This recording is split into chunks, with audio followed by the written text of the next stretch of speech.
Lucas 23. Levantando-se toda a assembleia, levaram Jesus a Pilatos, e ali passaram a acusá-lo, dizendo: Encontramos este homem pervertendo a nossa nação, vedando pagar tributo a César e afirmando ser ele o Cristo, o Rei. Então lhe perguntou Pilatos: És tu o rei dos judeus? Respondeu Jesus: Tu dizes. Disse Pilatos aos principais sacerdotes e às multidões: Não vejo neste homem crime algum. Insistiam, porém, cada vez mais, dizendo: Ele alvoroça o povo, ensinando por toda a Judéia, desde a Galiléia, onde começou, até aqui. Tendo Pilatos ouvido isto, perguntou se aquele homem era galileu. Ao saber que era da jurisdição de Herodes, estando este naqueles dias em Jerusalém, lhe o remeteu. Herodes, vendo a Jesus, sobremaneira se alegrou, pois havia muito queria vê-lo, por ter ouvido falar a seu respeito. Esperava também vê-lo fazer algum sinal, e de muitos modos o interrogava. Jesus, porém, nada lhe respondia. Os principais sacerdotes e os escribas ali presentes o acusavam com grande veemência. Mas Herodes, juntamente com os da sua guarda, tratou-o com desprezo e, escarnecendo dele, fê-lo vestir-se de um manto aparatoso e o devolveu a Pilatos. Naquele mesmo dia, Herodes e Pilatos se reconciliaram, pois antes viviam inimizados um com o outro. Então, reunindo Pilatos os principais sacerdotes, as autoridades e o povo, disse-lhes: Apresentastes-me este homem como agitador do povo, mas tendo-o interrogado na vossa presença, nada verifiquei contra ele dos crimes de que o acusais. Nem tampouco Herodes, pois não o tornou a enviar. É, pois, claro que nada contra ele se verificou digno de morte. Portanto, após castigá-lo, soltá-lo-ei. E era-lhe forçoso soltar-lhes um detento por ocasião da festa. Toda a multidão, porém, gritava: Fora com este! Solta-nos Barrabás! Barrabás estava no cárcere por causa de uma sedição na cidade e também por homicídio. Desejando Pilatos soltar a Jesus, insistiu ainda. Eles, porém, mais gritavam: Crucifica-o! Crucifica-o! Então, pela terceira vez, lhes perguntou: Que mal fez este? De fato, nada achei contra ele para condená-lo à morte. Portanto, depois de o castigar, soltá-lo-ei. Mas eles instavam com grandes gritos, pedindo que fosse crucificado. E o seu clamor prevaleceu. Então Pilatos decidiu atender-lhes o pedido. Soltou aquele que estava encarcerado por causa da sedição e do homicídio, a quem eles pediam. E quanto a Jesus, entregou-o à vontade deles. E como o conduzissem, constrangendo um sirineu chamado Simão, que vinha do campo, puseram-lhe a cruz sobre os ombros, para que a levasse após Jesus. Seguia-o numerosa multidão de povo e também mulheres que batiam no peito e o lamentavam. Porém Jesus, voltando-se para elas, disse: Filhas de Jerusalém, não choreis por mim. Chorai antes por vós mesmas e por vossos filhos. Porque dias virão em que se dirá: Bem-aventuradas as estéreis, que não geraram e nem amamentaram. Nesses dias dirão aos montes: Caí sobre nós, e aos outeiros cobri-nos. Porque sem lenho verde fazem isto, que será no lenho seco? E também eram levados outros dois, que eram malfeitores, para serem executados com ele. Quando chegaram ao lugar chamado Calvário, ali o crucificaram, bem como aos malfeitores, um à direita, outro à esquerda. Contudo, Jesus dizia: Pai, perdoa-lhes, porque não sabem o que fazem. Então, repartindo as vestes dele, lançaram sortes. O povo estava ali e a tudo observava. Também as autoridades zombavam e diziam: Salvou os outros? A si mesmo se salve, se é de fato o Cristo de Deus, o escolhido.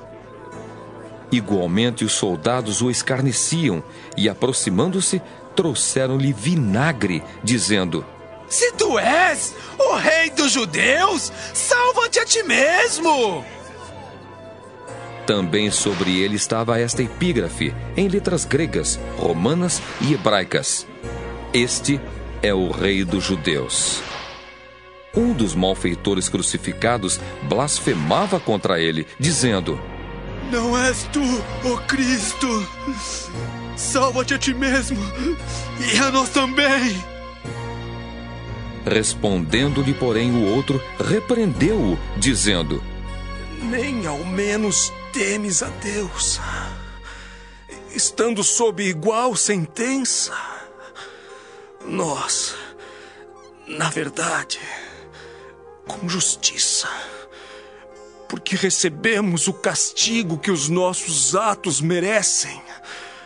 Mas este nenhum mal fez. E acrescentou: Jesus, lembra-te de mim quando vieres no teu reino. Jesus lhe respondeu: Em verdade te digo que hoje estarás comigo no paraíso. Já era quase a hora sexta, e escurecendo-se o sol, houve trevas sobre toda a terra até a hora nona. E rasgou-se pelo meio o véu do santuário. Então Jesus clamou em alta voz: Pai, nas tuas mãos entrego o meu espírito. E dito isto, expirou. Vendo o centurião o que tinha acontecido, deu glória a Deus, dizendo: Verdadeiramente, este homem era justo. E todas as multidões reunidas para este espetáculo, vendo o que havia acontecido, retiraram-se a lamentar, batendo nos peitos. Entretanto, todos os conhecidos de Jesus e as mulheres que o tinham seguido desde a Galileia permaneceram a contemplar de longe estas coisas. E eis que certo homem, chamado José, membro do Sinédrio, homem bom e justo, que não tinha concordado com o desígnio e ação dos outros, natural de Arimateia, cidade dos judeus, e que esperava o reino de Deus. Tendo procurado a Pilatos, pediu-lhe o corpo de Jesus, e tirando-o do madeiro, envolveu-o num lençol de linho e o depositou num túmulo aberto em rocha, onde ainda ninguém havia sido sepultado. Era o dia da preparação e começava o sábado. As mulheres que tinham vindo da Galiléia com Jesus, seguindo, viram o túmulo e como o corpo fora ali depositado. Então se retiraram para preparar aromas e bálsamos. E no sábado descansaram. Lucas 24. Mas no primeiro dia da semana, alta madrugada, foram elas ao túmulo, levando os aromas que haviam preparado. E encontraram a pedra removida do sepulcro. Mas, ao entrarem, não acharam o corpo do Senhor Jesus. Aconteceu que, perplexas a esse respeito, apareceram-lhes 2 varões, com vestes resplandecentes. Estando elas possuídas de temor, baixando os olhos para o chão, eles lhes falaram: Por que buscais entre os mortos ao que vive? Ele não está aqui, mas ressuscitou. Lembrai-vos de como vos preveniu, estando ainda na Galiléia, quando disse: Importa que o Filho do Homem seja entregue nas mãos de pecadores e seja crucificado, e ressuscite no terceiro dia. Então se lembraram das suas palavras, e voltando do túmulo, anunciaram todas estas coisas aos 11 e a todos os mais que com eles estavam. Eram Maria Madalena, Joana e Maria, mãe de Tiago, Também as demais, que estavam com elas, confirmaram estas coisas aos apóstolos. Tais palavras lhes pareciam como delírio, e não acreditaram nelas. Pedro, porém, levantando-se, correu ao sepulcro, e abaixando-se, nada mais viu, senão os lençóis de linho, e retirou-se para casa, maravilhado do que havia acontecido. Naquele mesmo dia, 2 deles estavam de caminho para uma aldeia chamada Emaús, distante de Jerusalém 60 estádios. E iam conversando a respeito de todas as coisas sucedidas. Aconteceu que, enquanto conversavam e discutiam, o próprio Jesus se aproximou e ia com eles. Os seus olhos, porém, estavam como que impedidos de o reconhecer. Então lhes perguntou Jesus: Que é isso que vos preocupa e de que ides tratando à medida que caminhais? E eles pararam entristecidos. Um, porém, chamado Cleopas, respondeu dizendo: És o único, porventura, que, tendo estado em Jerusalém, ignoras as ocorrências destes últimos dias? Ele lhes perguntou: Quais? E explicaram: O que aconteceu a Jesus, o Nazareno, que era varão profeta, poderoso em obras e palavras diante de Deus e de todo o povo, e como os principais sacerdotes e as nossas autoridades o entregaram para ser condenado à morte e o crucificaram. Ora, nós esperávamos que fosse ele quem havia de redimir a Israel. Mas depois de tudo isto, é já este o 3º dia desde que tais coisas sucederam. É verdade também que algumas mulheres das que conosco estavam nos surpreenderam tendo ido de madrugada ao túmulo, e não achando o corpo de Jesus, voltaram dizendo terem tido uma visão de anjos, os quais afirmam que ele vive. De fato, alguns dos nossos foram ao sepulcro e verificaram a exatidão do que disseram as mulheres, mas não ouviram. Então lhes disse Jesus: Ó nécios e tardos de coração, para crer tudo que os profetas disseram, porventura não convinha que o Cristo padecesse e entrasse na sua glória? E começando por Moisés, discorrendo por todos os profetas, expunha-lhes o que a seu respeito constava em todas as Escrituras. Quando se aproximavam da aldeia para onde iam, fez ele menção de passar adiante. Mas eles o constrangeram, dizendo: Fica conosco, porque é tarde e o dia já declina. E entrou para ficar com eles. E aconteceu que, quando estavam à mesa, tomando ele o pão, abençoou-o, e tendo-o partido, lhes deu. Então se lhes abriram os olhos, e o reconheceram, mas ele desapareceu da presença deles.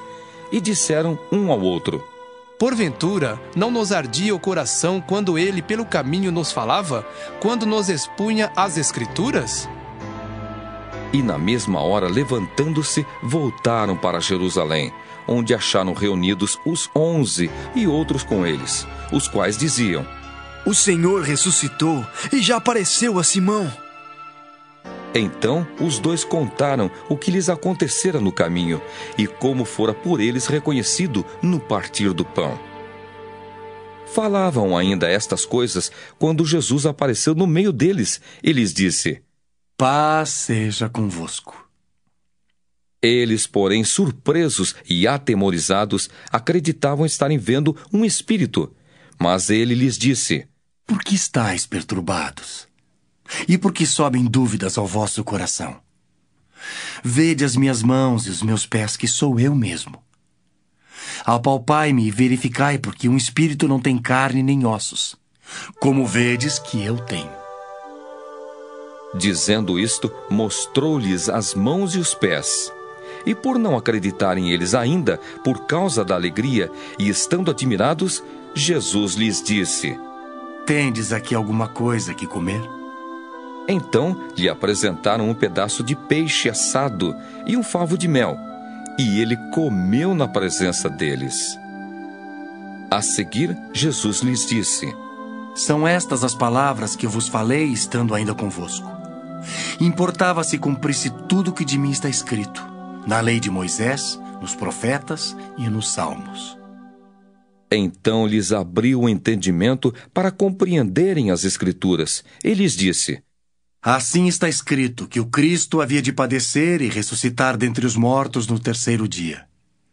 E que em seu nome se pregasse arrependimento para a remissão de pecados a todas as nações, começando de Jerusalém. Vós sois testemunhas destas coisas. Eis que envio sobre vós a promessa de meu Pai.